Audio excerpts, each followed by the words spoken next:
Islamic scholars کے بیانات سننے کے لیے ہمارے آفیشیل چینل الرحمان ڈیجیٹل کو سبسکرائب کیجئے۔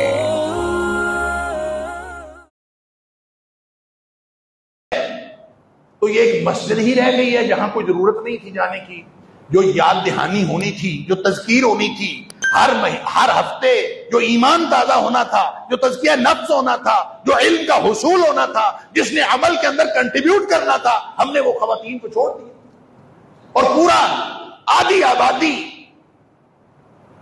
آپ ایک مرد کی تربیت کرتے ہیں نا تو آپ ایک فرد کی تربیت کرتے ہیں، اور جب آپ ایک عورت کی تربیت کرتے ہیں نا تو آپ ایک خاندان کی تربیت کرتے ہیں۔ عورت جب پڑھتی ہے، لکھتی ہے، دین کی سمجھ رکھتی ہے تو پورے خاندان کی اصلاح ہوتی ہے۔ مرد پڑھتا لکھتا ہے تو وہ ایک فرد پڑھتا لکھتا ہے، ساری جو قوم بنتی ہے، جو قوم کی اصل تربیت کرنی ہوتی ہے وہ تو عورت نے کرنی ہوتی ہے۔ اس لیے نبی کریم صلی اللہ علیہ وسلم، یہ تو میں صرف جمعے کی بات کر رہا ہوں، باقی نمازوں میں بھی صحابیات آتی تھی۔ بخاری شریف کے اندر حدیث ہے، نبی کریم صلی اللہ علیہ وسلم نے کہ ساتھ فجر کی نماز میں بھی آتی تھی۔ اللہ اکبر۔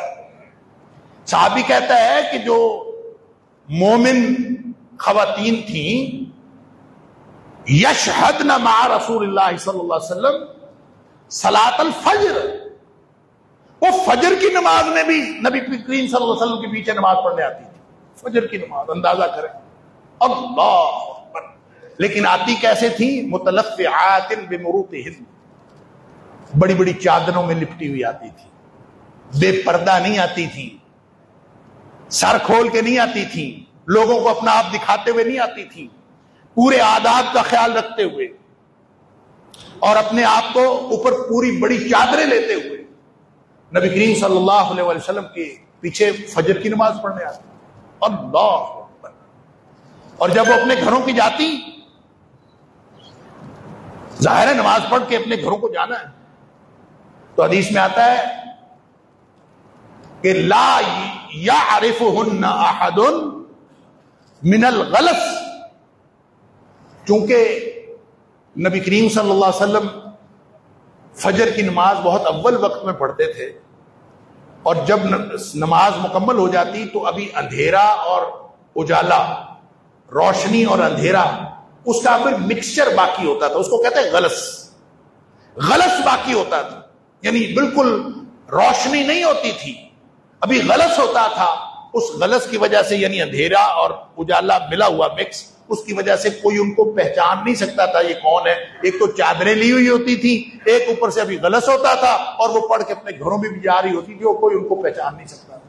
یہ ماحول تھا نبی کریم صلی اللہ علیہ وسلم۔ سبحان اللہ۔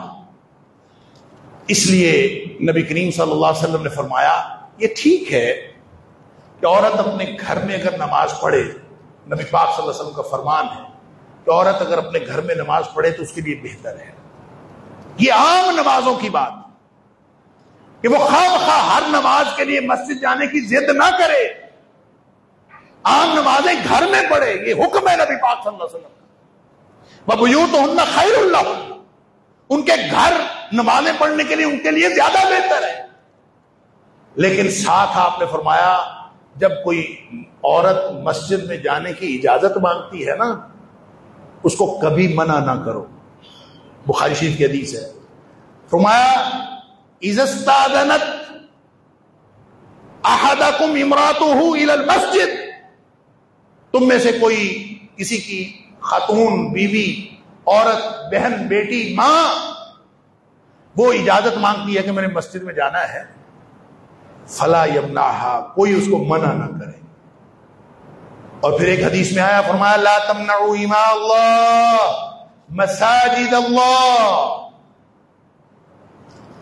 یہ اللہ کی باندیاں یہ گھروں میں بیٹھی ہیں، یہ مسجد میں جب جانے کی تمنا رکھتی ہیں تو ان کو وہاں جانے سے نہ روکو۔ ایما اللہ کا مطلب اللہ کی لونڈیاں، اللہ کی غلام، یہ اللہ کی بندیاں، یہ جب جانا چاہتی ہیں مسجد میں تو ان کو مسجد جانے سے نہ روکو۔ یہ ماحول تھا جب نبی پاک صلی اللہ علیہ وسلم نے عورتوں کو، اب ہم عورتوں کو ہر معاملے میں شانہ بشانہ دینے کے لیے تیار ہیں. عورت جہاز اڑا سکتی ہے، عورت فوج میں جا سکتی ہے، عورت بازاروں میں جا سکتی ہے، عورت دفتروں میں مرد کے شانہ بشانہ کام کر سکتی ہے، بزنس اس کے شانہ بشانہ کر سکتی ہے، سب کچھ کر سکتی ہے. نہیں کر سکتی تو مسجد میں جا کے نماز نہیں پڑھ سکتی. انا للہ و انا الیہ راجعون. جہاں جانے سے نبی کریم صلی اللہ علیہ وسلم نے روکا ہے وہاں ہم نے جانا ہے. جہاں جانے کا حکم دیا ہے، جہاں جانے کی اجازت دی ہے، وہاں ہم نے نہیں جانا. یہ ہم نے دین کو کیا بنا دیا؟ اگر نبی کریم صلی اللہ علیہ وسلم کے حکم کے مطابق اور قرآن کی دی ہوئی شریعت کے مطابق عورتوں کو جو ان کا جائز حق ہے علم حاصل کرنے کا، وہ اگر نہیں دیا جائے گا تو اس کا نتیجہ کیا ہوگا؟ اس کا نتیجہ یہ ہوگا کہ ہمارے گھر کے بچے وہ بے تربیت رہ جائیں گے. اور وہ جو حکم ہے نا قرآن کا، یا ایھا الذین آمنوا قوا انفسکم واہلیکم نارا، ایمان کا دعویٰ کرنے والوں اپنے آپ کو بھی آگ سے بچاؤ اور اپنے گھر والوں کو بھی آگ سے بچاؤ. جب عورت تعلیم یافتہ ہوگی، عورت دین کا فہم رکھتی ہوگی. تعلیم وہ ڈگریاں نہیں ہیں جن کو آج کل تعلیم کہا جا رہا ہے. ان ڈگریوں کے بارے میں تو نبی کریم صلی اللہ علیہ وسلم نے فرمایا اللہ تعالیٰ اس کو سخت ناپسند کرتا ہے. یہ شاید آج کے دور کا ماحول ہے. اللہ تعالیٰ اس شخص کو سخت ناپسند کرتا ہے جو باتیں بہت کرتا ہے، دن کو گدھوں کی طرح کام کرتا ہے، راتوں کو مردار کی طرح سو جاتا ہے. اور فرمایا عالم بامر الدنیا وجاہل بامر الاخرہ، دنیا کے بارے میں اس کو بڑا علم ہے، ہر چیز کے بارے میں بڑا پتا ہے، اور آخرت کے بارے میں اس کو کھ نہیں پتا. اس کو کوئی سوال پوچھ لے، کوئی بات پوچھ لے، اس کو کوئی پتا نہیں. آج کل یہ سارے پڑھے لکھے جاہل. عالم بامر الدنیا وجاہل بامر الاخرہ. کیا مرد کیا عورتیں آج کل شاید اسی طرح کی تعلیم دی جا رہی ہے کہ ہماری تعلیم سے آخرت کا تصور خالی کر دیا گیا ہے. باقی دنیا کے لیے جو کچھ بھی پڑھایا جا رہا ہے ساری دنیا اسی کے پیچھے. آپ کو پتا ہے اس دفعہ یونیورسٹی میں داخلوں کے لیے سب سے زیادہ رش پتہ ہے کہاں تھا؟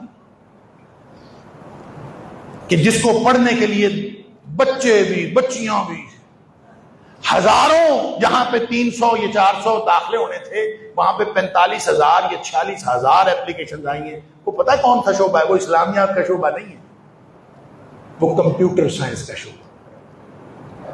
عالم بامر الدنیا وجاہل بامر الاخرہ. ہم کر کیا رہے ہیں؟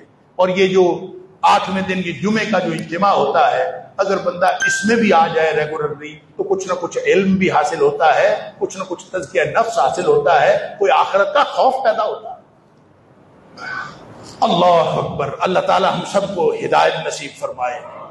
اگر ایسی مائیں بیٹیاں پیدا نہیں ہوں گی تو پھر آپ امت کے مستقبل کی فکر کر لیں.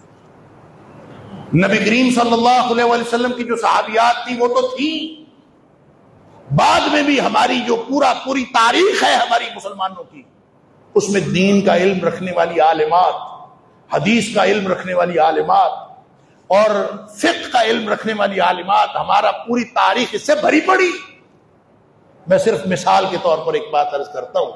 امام ابن حجر اسقلانی علیہ الرحمہ، آپ نے نام سنا ہوگا، کتنے بڑے محدث تھے. اور فتح الباری آج بھی حدیث پڑھنے والے وہ سوال ہی پیدا نہیں ہوتا کہ فتح الباری نہ پڑھے. اتنے بڑے محدث امام ابن حجر اسقلانی وہ فرماتے ہیں کہ میرے استادوں میں جن اساتذہ سے میں نے حدیث پڑھی ہے اس میں 7 خواتین ہیں. 7 خواتین سے میں نے حدیث پڑھی. انہوں نے ان کے نام بتائے. اس میں فاطمہ نامی 2 خواتین ہیں، پھر عائشہ نامی 2 خواتین، پھر اس میں ام عمر نامی ایک خاتون ہے، پھر اس میں سارہ نامی ایک خاتون ہے. اور فرماتے ہیں جو سارہ میری استانی ہے نا، میری استاد جس سے میں نے حدیث پڑھی، اس سے تو میں ایک عرصہ حدیث پڑھتا رہا. اللہ ایک لمبا عرصہ میں اس سے حدیث پڑھتا ہوں۔ جن محدثین کی خدمات کو آپ سمجھ رہے ہیں، یہ صرف مردوں کی خدمات نہیں ہے، اس میں عورتوں کی بھی خدمات۔ اپنا ماحول درست کریں، اپنے معاملات درست کریں، اپنی عورتوں کو تعلیم کے دروازے بند نہ کریں، ان کے لیے تعلیم کے دروازے کھول لیں، ان کے لیے مسجدوں کے دروازے بند نہ کریں، مسجدوں کے دروازے کھول لیں۔ اگر آج ہم اس کی فکر کر لیں گے، امید ہے انشاءاللہ ہماری جو نسلیں ہیں وہ دین کے ساتھ جڑی رہیں گی اور دین سے دستبرداری کا اظہار نہیں کریں گی۔ اللہ تعالی ہمیں اور ہماری نسلوں کو دین پر قائم رکھے، ہماری دنیا بھی اچھی کرے، ہماری آخرت بھی اچھی کرے، اور ہم سب کو جنت الفردوس کے اندر اکٹھا فرمائے۔ وآخر دعوانا الحمدللہ رب العالمین۔